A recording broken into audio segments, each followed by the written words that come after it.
औज़ुबिल्लाहिमिनश्शैतानिर्रजीम बिस्मिल्लाहिर्रहमानिर्रहीम। Dear students of secondary class, बेटा आज का हमारा टॉपिक है थायराइड ग्लैंड के बारे में है। तो थायराइड ग्लैंड में बेसिकली बेटा दो लोब पाए जाते हैं इसके, जो बिल्कुल लेरेंक्स के निचली तरफ होते हैं। अगर इसके हवाले से हम बात करें तो इससे बेसिकली 3 हार्मोन पैदा होते हैं। एक का नाम थायरोक्सिन है जिसको ट्राईआइडोथायरोक्सिन बोलते हैं, दूसरे का नाम है T4 या टेट्राआइडोथायरोक्सिन का नाम देते हैं।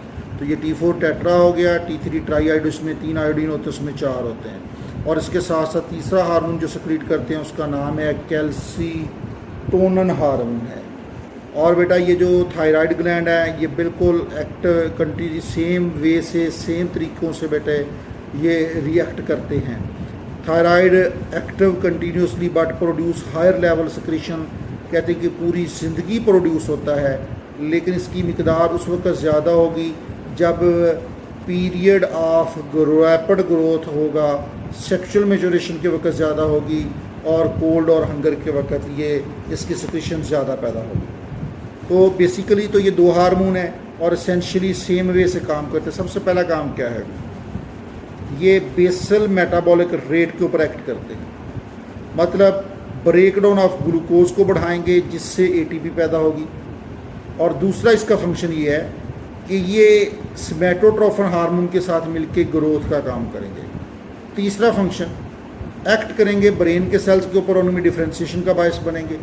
चौथा एम्फीबियन में मेटामॉर्फोसिस का काम होगा।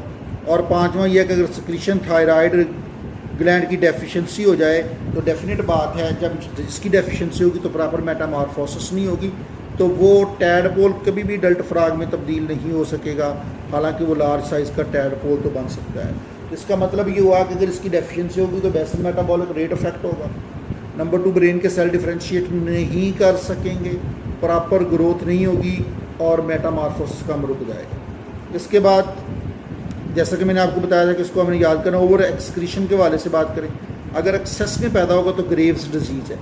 अब डेफिनेट बात है चूँकि बेसल मेटाबॉलिक रेट पे एक्ट करते हैं तो प्रोटीन की सेंसेस बढ़ा देंगे। ये प्रोटीन की अब नॉर्मल मोड में प्रोटीन का बनना ही ग्रेवस डिजीज़ कहलाता है, एक्सऑप्थेल्मिक गोइटस।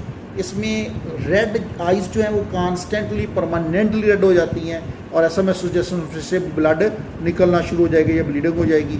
और तीसरा जो है बेसल मेटाबॉलिक रेट बढ़े। जब बेसल मेटाबॉलिक रेट बढ़ेगा तो नतीजे के तौर पे कार्डियक मसल्स वीक होना शुरू हो जाएंगे, और अगर ये कंडीशन प्रोलॉन्ग होगी तो कार्डियल फेलियर का बायस भी बन सकती है।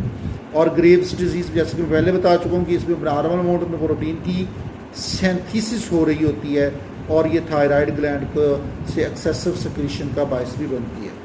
अब अगर इसकी डेफिशिएंसी हो जाए तो बेटा डेफिशिएंसी 2 किस्म की हो सकती है, कॉन्जेनिटल पैदाइशी हो सकती है, एक लेटर एज में हो सकती है।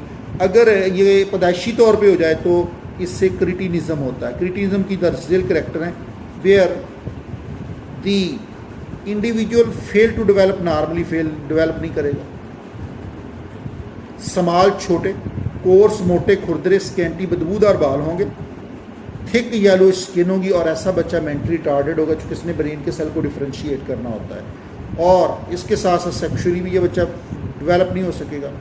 और अगर इसकी कमी डेफिशिएंसी लेटर लाइफ में हो जाए तो आयोडीन शॉर्टेज की वजह से नेक स्वेल कर जाती है, जिसको हम गोइटर या अपनी ज़बान में गिल्डर का नाम देते हैं, और जिसमें एक्सेस फैट जमा होना शुरू हो जाएगी इस नेक के नीचे, और ये कंडीशन को एक्सेस ऑफ फैट वेट बढ़ना शुरू हो जाएगा और कंडीशन माइक्सोडेमा कहलाएगी।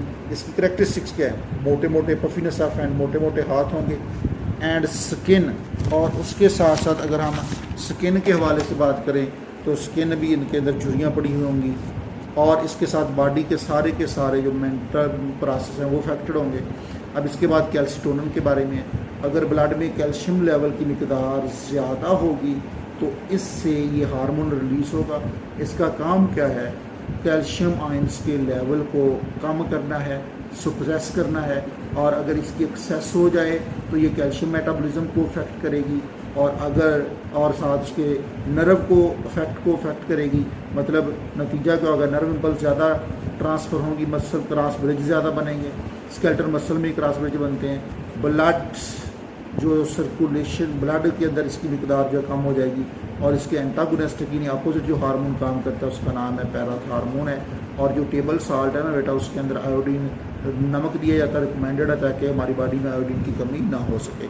इसके बाद नेक्स्ट हार्मोन जिसका एंटागोनाइजिंग काम है वो पैराथायराइड ग्लैंड से पैराथार्मोन पैदा होता है। और ये ग्लैंड जो हैं posterior part of lateral lobe of thyroid gland के ऊपर पाए जाते हैं।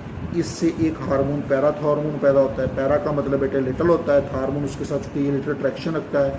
अगर लो लेवल होगा कैल्शियम आयन का तो ये पैराथायराइड ग्लैंड को अफेक्ट करेगा, पैराथार्मोन प्रोडक्शन का बायस बनेगा, ठीक है। जबकि अगर हाई लेवल कैल्शियम आयन का होगा तो फिर ये रिलीज़ होना बंद हो जाएगा। अब डेफिनेट बात है, अगर इसके अंडर सिक्रीशन होती है तो क्या होगा, कैल्शियम आयन जो है लीड्स टू मस्कुलर टिटेनी का बायस बनेंगे। अगर ओवर एक्टिविटी होगी तो क्या होगा, प्रोग्रेसिव डीमिनरलाइजेशन यानी बोन से कैल्शियम फास्फेट उतरना शुरू हो जाएगा। इसकी अलामत रिकट वाली हैं, as well as formation of massive kidney stone बनेगा। और ये दोनों कंडीशन क्या हैं, फैटल हैं। और अगर इसके मतलब कोई क्वेश्चन हो तो पूछ सकते हैं। कल इंशाल्लाह हम आइलेट्स ऑफ लैंगरहैंस के बारे में स्टडी